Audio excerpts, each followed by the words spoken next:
Welcome you all in this video lecture series of heat transfer. In the previous lecture, we discussed about the concept of thermal resistance. We saw expressions for the thermal resistance of a cylinder, of a sphere, and of a wall, as well as the convection resistance. Now, in this lecture, we will understand the concept of thermal resistance network. Okay, we would use all those formulas over here. Thermal resistance network. We will start with the simple network, then we will deal with some complex networks as well. So thermal resistance network. So please note, let me consider a wall. This is the wall of your room. Okay. The inner conditions of the room are at temperature T infinity 1, while the fluid to the out of the wall is at temperature T infinity 2. The fluid to the left of the wall is at temperature T infinity 1. The fluid to the right of the wall is at temperature T infinity 2 under steady conditions. And under steady conditions, this temperature T infinity 1 is more than T infinity 2. So the rate of heat flow would be toward right. The rate of heat flow would be in positive x direction. Okay, the heat transfer will take place in the positive x direction. Under steady conditions, under steady conditions, the left face of the wall is maintained at temperature T1 and the right face of the wall is maintained at temperature T2. The left face of the wall is maintained at temperature T1 and the right face of the wall is maintained at temperature T2 under steady conditions, while the air or the fluid to the left is at temperature T infinity 1 and the fluid to the right is at temperature T infinity 2. So how the heat flow will take place now? Initially, the heat will convect into the wall. Some temperature profile would be like this. Then heat will conduct into the wall. Then heat will conduct into the wall. And then heat will convect out of the wall to the second fluid. Means how the heat flow will take place? Again, I am repeating. First of all, heat will convect into the wall. First of all, heat will convect into the wall. From this fluid to the wall, heat will convect. Then heat will conduct through the wall. The heat will conduct through the wall. And then heat will convect out of the wall. Again, I am repeating, my dear students. First, the heat will enter into the wall through convection, or heat will convect into the wall. Then heat will conduct through the wall, and then heat will convect out of the wall, means heat will come out of the wall as a result of convection. So here conduction and convection are occurring simultaneously. Heat is getting convected into the wall, then conducting through the wall, and again heat is convecting out of the wall. Okay. Let the heat transfer coefficient to the left of the wall is H1 and the heat transfer coefficient to the right of the wall is H2. And the surface area of the wall, the area of the face of the wall being A. The area of this face as well as this face of the wall being A. Okay. Now, if I can write the rate of heat transfer in this case as under steady conditions, first of all, let us assume under steady conditions. We have to assume the steady conditions. Okay. So under steady conditions, we can write as rate of heat convection into the wall, rate of heat convection into the wall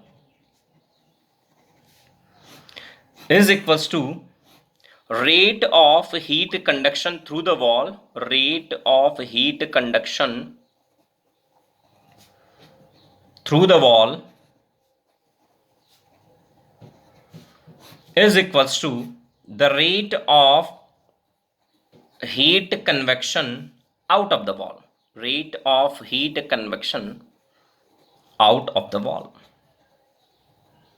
So under steady condition, we can write that the rate with which heat will convect into the wall, with the same rate heat will conduct into the wall or through the wall, and again with the same rate heat will come out of the wall as a result of convection. So under steady conditions, all the three terms will be equal, and this will be the rate of heat transfer in this case. The rate of heat transfer in this case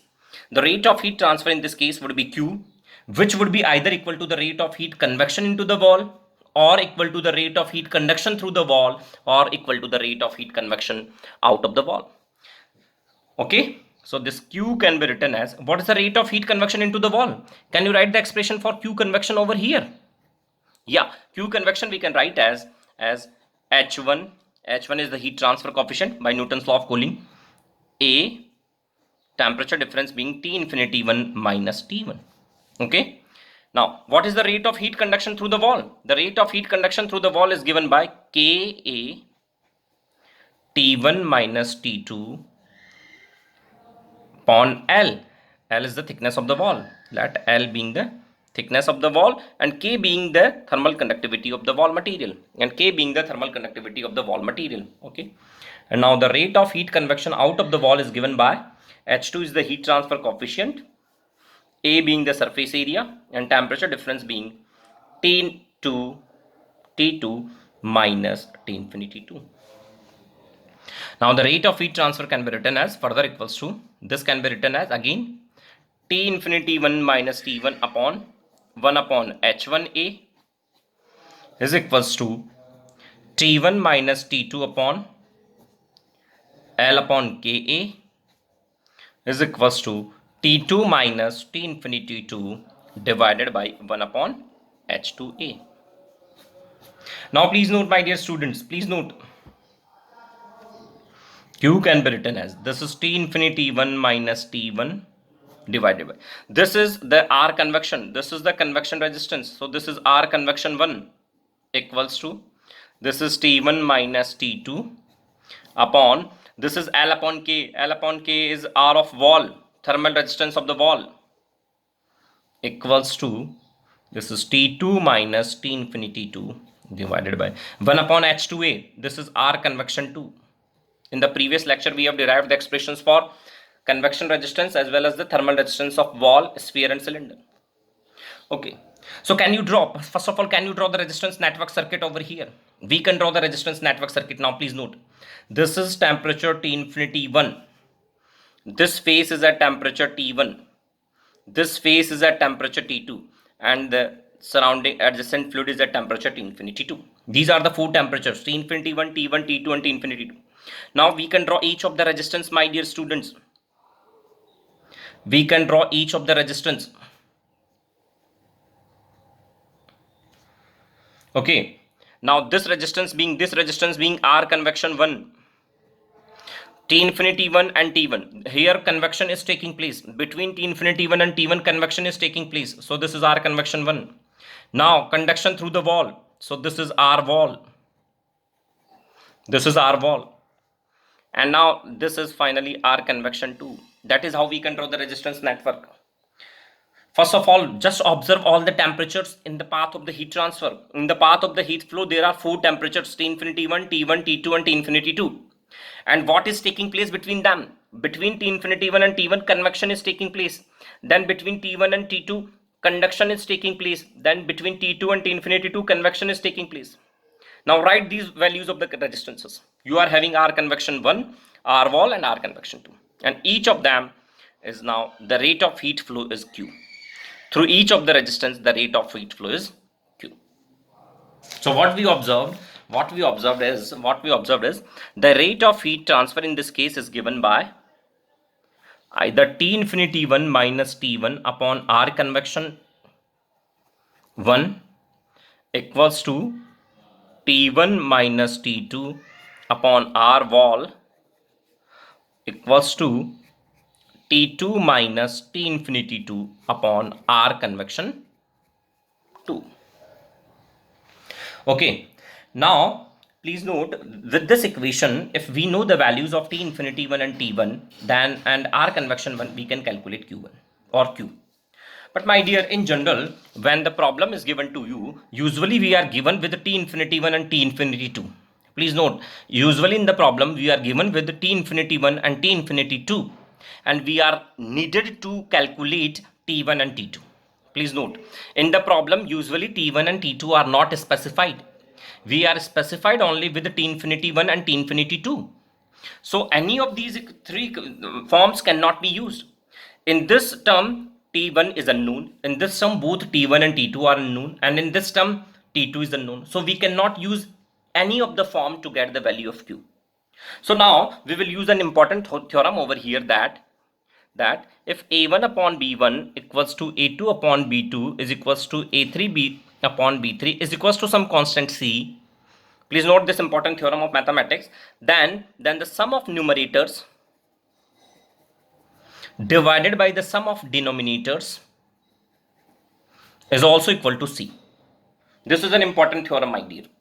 Important theorem of mathematics. If A1 upon B1 equals to A2 upon B2 is equals to A3 upon B3 is equals to some constant C, then the sum of numerators divided by sum of denominators is also equal to constant C. Let me take care of an example. Let us take care of that. 2 by 4 is equals to 3 by 6 is equals to 4 by 8. They all are equal to 1 by 2.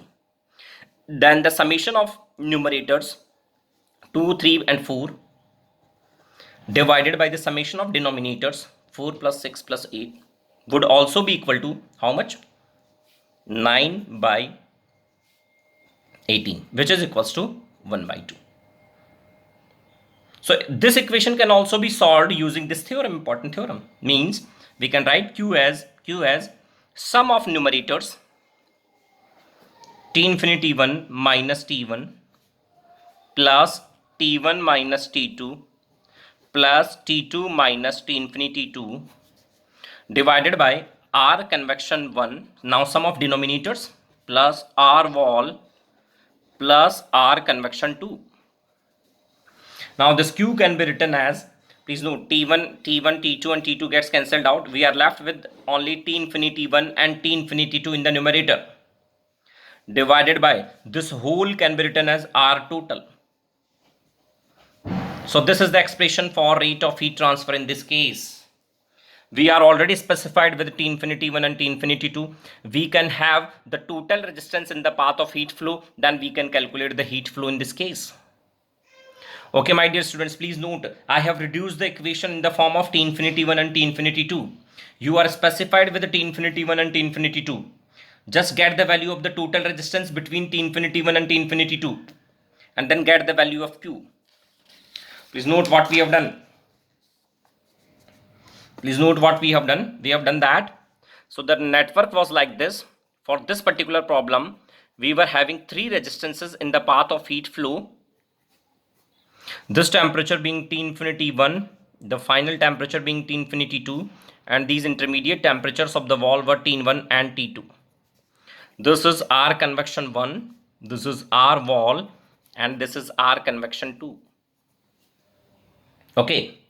So the Q can be given by, Q is given by, first of all let me write this formula, previous formula. Q is given by T infinity 1 minus T infinity 2, T infinity 1 minus T infinity 2 upon this R total.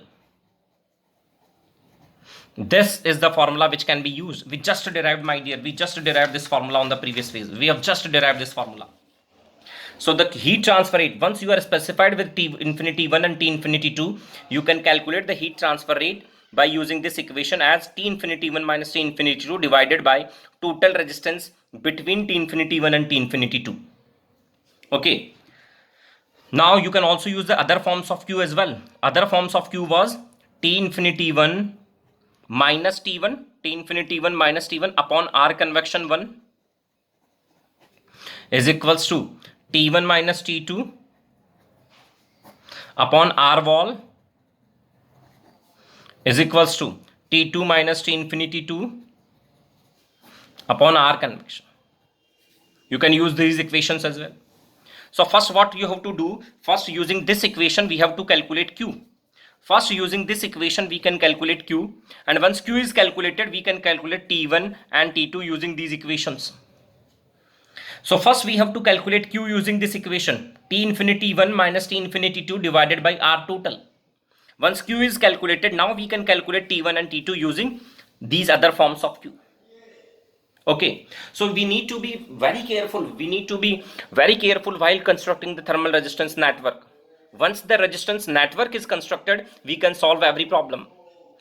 First construct the network, observe what the temperatures are given to us, get the value of the heat transfer rate, and then calculate other temperatures using other forms of Q. Okay, so this is a simple problem of thermal resistance network where we can determine the heat transfer rate as well as the temperatures of the wall faces. Please note, I am again repeating, whatever the two temperatures you are writing, you have to write the thermal resistance between those two temperatures. For example, Q can also be written as If you are interested in T infinity 1 and T2, then you can write as T infinity 1 minus T2 divided by resistance between these two, R convection 1 and R wall, plus R wall. You can also write Q as if you are between T1 and T infinity 2, you can apply between T1 and T infinity 2 as well, the equation. But now you have to write the resistance between T1 and T infinity 2, that is R wall plus R convection 2. So enormous problems can be easily solved by using this important concept of thermal resistance.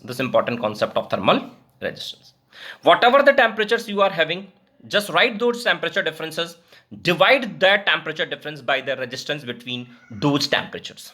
Okay, so this is an important concept of thermal resistance network. In the next lecture, we will use this important concept of thermal resistance network to solve the problems of multi-layered plane wall, multi-layered cylinders and multi-layered spheres, which are also known as composite problems. Thank you.